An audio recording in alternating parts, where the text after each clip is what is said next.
তোমার কি মনে হয় না তুমি একটা ইউজলেস? রায়হানের উদ্দেশ্যে বলে উঠল রায়হানের বাবা রুহুল আমিন খান। সম্পূর্ণ মুখশ্রী গম্ভীর। তার খান বংশে এক একটা কুলাঙ্গার হয়েছে। এককালে বোনটা শত্রুর হাত ধরে মুখে চুনকালি মাখিয়েছে। যেই সে বাড়ির মেয়ে এনে নিজের দিকে ক্ষমতা টানতাম অমনি ও বাড়ির বজ্জাত বেয়াদব ছেলেটা সব ভেস্তে দিয়েছে। এদের রক্তেও দোষ। কাউকে কখনো সফল হতে দিবে না, পণ করে বসে থাকে।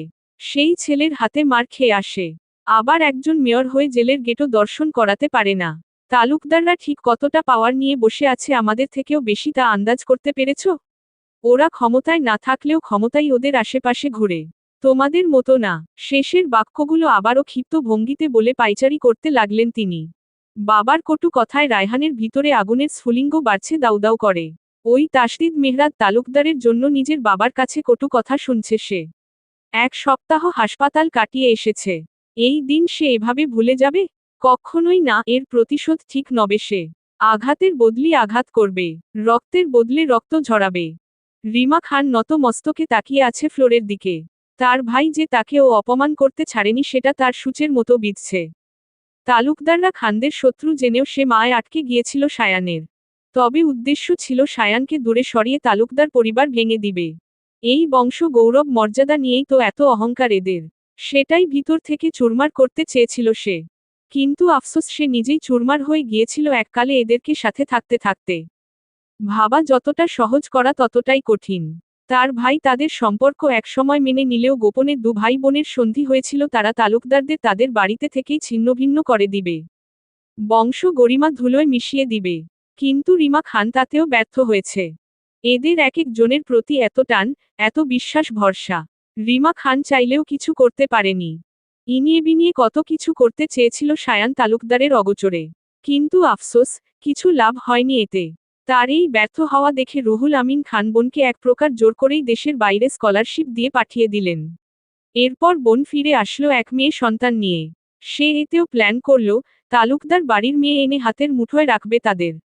কিন্তু তাও হলো না। উল্টো তার ছেলে ও বাড়ির ছেলের হাতে মার খেয়ে হাসপাতাল পড়ে রইল দিনের পর দিন। এরকম ধ্বংস কেউই মেনে নিবে না। তার ভাইও মানতে পারছে না। শক্ত এক ঢোক চেপে অপমানগুলো গিলে ফেলার চেষ্টা করল রিমা খান। কিন্তু লাভের লাভ কিছুই হলো না। আবারও রুহুল আমিন খানের তাচ্ছিল্য ভরা কণ্ঠ ভেসে আসলো। তুমি রিমা, তোমার মেয়ে জামাই নামক চাচাতো ভাইয়ের সাথে সেই চট্টগ্রাম চলে গিয়েছে, অথচ তুমি নাকি জানোই না। তোমার কতটুকু এহমিয়াত ওই বাড়িতে? তোমার নিজের মেয়ের কাছে কোন মূল্য কি আদৌ আছে? সায়ান না জানালে তো জানতেও না। আর ও অত জানিয়েছে মেয়ে সেদিকে যাওয়ার পরই। কই আগে তো জানালো না। ও কি জানতো না আগে? অবশ্যই জানতো। কিন্তু তোমায় জানানোর প্রয়োজন মনে করেনি। আদৌ কোন গুরুত্ব কি আছে কারো কাছে তোমার? তোমার থেকে তোমার মেয়ের গুরুত্ব বেশি সকলের কাছে। উদ্ধৃতি চিহ্ন। রিমা খান আরও অপমানে জর্জরিত হলেন। শুরু থেকে শেষেই পর্যন্ত এই মেয়েই তার কাল হয়েছে। এমনি এমনি এত রাগ এত ক্ষোভ এ মেয়ের প্রতি তার? তার ছেলেটা যে খেয়েছে, তার সব শেষ করছে। ছেলের কথা মনে হতেই মনে দুঃখ কষ্ট রাগ যে দাউব একসাথে হানা দিল। শুভ্রতা নামক মেয়েটাকে দুশ্মন মনে হলো দু চোখের। এই মেয়েটার জন্য ওই অসভ্য বেয়াদব ছেলেটার কাছে তাকে ছোট হতে হয়েছে। বেয়াদব ছেলেটা তার মুখের উপর কথা বলার সাহস করে। হাঁটুর বয়সী ছেলেটা তাকে তাচ্ছিল্য করে কথা বলে। অথচ মেয়েটা কোন কিছুই আপনার অজানা না ভাই। ওই মেয়ের কথা বলবেন না। আমার ছেলেটাকে মেরেছে, আমায় ছোট করেছে। সকলের সামনে বছরের পর বছর আমায় অপরাধী করে রেখেছে। তাও কেন? অযথাই। আপনি বলেন আমার ছেলেটা কি পানিতে যেত এই অসভ্য মেয়েটা যদি পানিতে না যেত? না ওর কিছু হতো? এই মেয়েটাকে আনা আমার জীবনের সবচেয়ে বড় ভুল হয়েছে ভাইজান। নিজের প্রতিই নিজে ক্ষোভ ঝেড়ে বলল রিমা খান। না, শুধু এটাই না রিমা।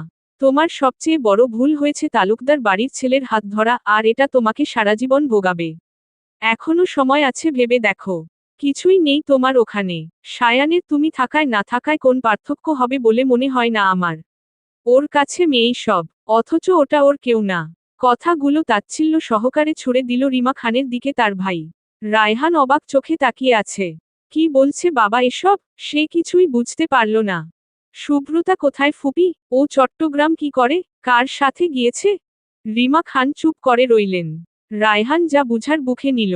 টগবগ করা রাগকে দমন করতে চাইল। এই মেয়েটার প্রতি সে দুর্বলতা অনুভব করে। অথচ মেয়েটা হালাল হতে হতেও তার কাছে হারাম হয়ে গেল, কারণ সে কারো স্ত্রী এখন। আর সেটা কার? তাসদিদ মেহরাদ তালুকদারের। উফ ফফ, অসহ্যকর এই নামটার সাথে অসহ্যকর এই মানুষটা। সে দম নিয়ে জিজ্ঞেস করল, কবে ফিরবে জানো? তোমার মেয়েটার প্রচুর সাহস ফুপি। আর ওই ছেলেটার জন্য শ্বাসটা ওর আকাশ ছোঁয়া। একদিন না ওই ছেলে থাকবে আর না ওই সাহস। বলেই গটগট পায়ে বেরিয়ে গেল। রুহুল আমিন খান গম্ভীর মুখে ভ্রু কুঁচকে তাকিয়ে রইলেন ছেলের যাওয়ার পানে। তার ছেলেও কি ফুপির দেখানো পথে হাঁটবে নাকি? যা গেছে, গেছে। এত টানাটানির কি গেল এতে? ওই মেয়েটার সাথে না রক্তের সম্পর্ক আছে না কাগজের, এত টানাটানির কি? রিমা খান রায়হান যেতেই ভাইয়ের দিকে তাকালো। ভারী আওয়াজ তুলে বলল, যা হয়নি তা আর ভেবে লাভ হবে না ভাইজান। রায়হানের চোখে শুভ্রতাকে নিয়ে দুর্বলতা দেখি আমি। এটা কান্ন নয়। ওই মেয়ে মরীচিকা ছাড়া কিছুই না। ও ধ্বংসের রানী, যেদিকে যায় ধ্বংসই করে। রায়হানকে আটকাও, ওর পিছু ছুটতে না করো। মেহরাদের সাথে পেরে উঠবে না, নিজেই ক্ষতিগ্রস্ত হবে। ওরা তো আর কোন ক্ষমতার লড়াইয়ে নেই এখন। তুমিও ভুলে যাও সব ভাইজান। আর সেই অদৃশ্য সত্যি যেন কেউ জানতে না পারে ভাইজান। তুমিই আমার ভরসা। উদ্ধৃতি চিহ্ন। আমার ছেলের রক্তের দাম না নেওয়া পর্যন্ত আমি কিছুই ভুলব না রিমা।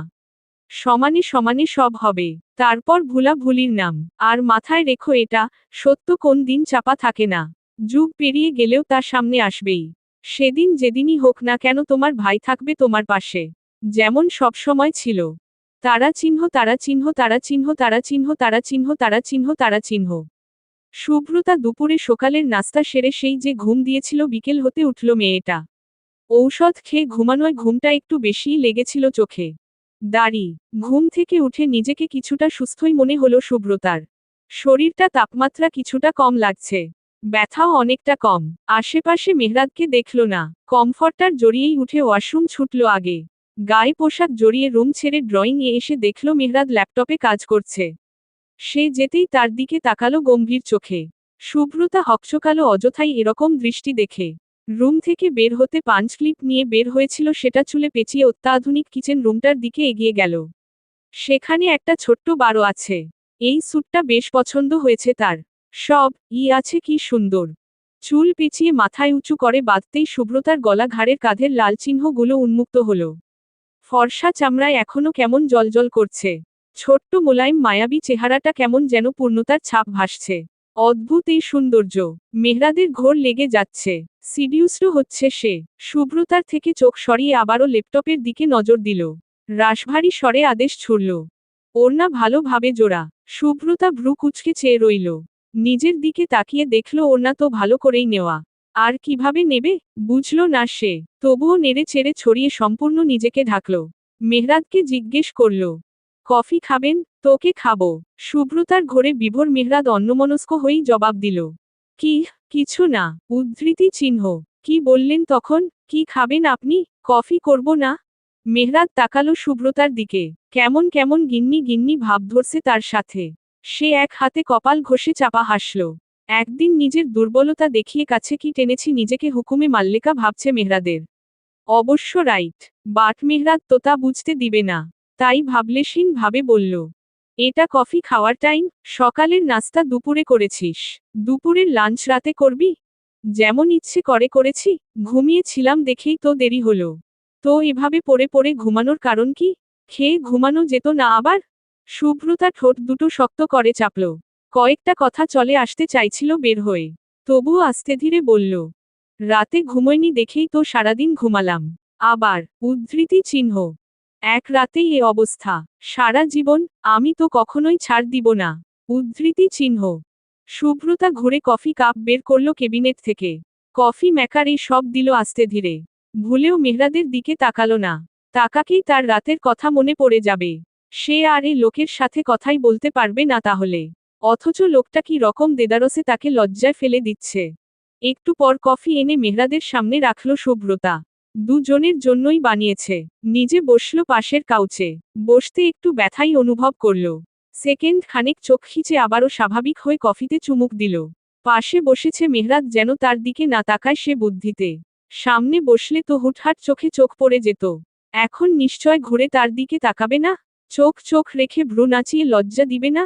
কিন্তু সুব্রতা সম্পূর্ণ ভুল। মেহরাজ সামনের ল্যাপটপ দূরে ঠেলে আইএস করে ঘুরে কাউচের সাইডের হাতলে হেলান দিয়ে সুব্রতার দিকে তাকিয়ে বসল। সুব্রতার দিকে চেয়েই কফিতে চুমুক দিল। সুব্রতা অবাক চোখে চাইল এরকম করাই। আর চাইতেন মনে হলো লোকটা অত্যাধিক বাজে, মনে হলো কাঁপে না ঠোঁট দুটো। সে আর ভাবতে চাইল না। কান গাল গরম হয়ে আসছে। শরীর শিরশির করে উঠল। হাতের তালু ঘেমে গিয়েছে ইতিমধ্যে। মেহরাদের সামনে দৃশ্যমান গাল বিভিন্ন অঙ্গভঙ্গি করে ঢেকে শুধালো। আপনাদের না বিদেশি ক্লায়েন্ট আসার কথা আজ? আসেনি? উহু, গতকালের আবহাওয়ার কারণে ফ্লাইট ডিলে হয়েছিল। আসতে পারেনি। আগামীকাল আসবে। ওহহ, বলে সুব্রতা এক হাতে অর্ধমুখ ঢেকে রাখল। তার লাল হওয়া মুখ দেখে না আবার মেহরাদ তাকে লজ্জা দেওয়া শুরু করে। কফি না খেয়ে মুখ ঢেকে রাখার মানে কি? রাতে স্বামী অধিকার দিয়ে বিকেলে পর্দা শুরু করে দিয়েছিস আমার সামনে? আমার হাত দুটো আছে কি করতে? উদ্ধৃতি চিহ্ন। সুব্রতা ফট করেই উঠে দাঁড়ালো কফির মগ রেখে। অযাচিত কারণেই সে লজ্জায় দিক বেদিক ভুলে যাচ্ছে। আশ্চর্য, এই লজ্জা শেষ হবে কিবে? মেহরাদ ওর হাত টেনে এনে কোলে বসালো ধপ করে। কোমর আঁকড়ালো শক্ত বাহুর বন্ধনে। সুব্রতা চোখ মুখ খিচে নিল। মেহরাদ কিছুটা দৃশ্যমান পিঠের লালচে দাগে ঠোঁট চেপে আওড়াল। এগুলো ঢাকতে বলেছিলাম, অথচ মধু দেখিয়ে বাসা ঢাকছিস। সুব্রতা পিছু ঘুরে মেহরাদকে দেখিতে চাইল। লোকটার মুখ রেলগাড়ির মতো ছুটছে। এই নির্লজ্জ চেহারাটা সে দেখতে চায় কিন্তু মেহিরাদ দিল না। তার হাতের কফির মগিটা সুব্রতার ঠোঁটের সামনে ধরে বলল, ফিনিশ ইট। বেশি না অল্প সময় নিব। আনটিল মাই ক্রেভিংস গন।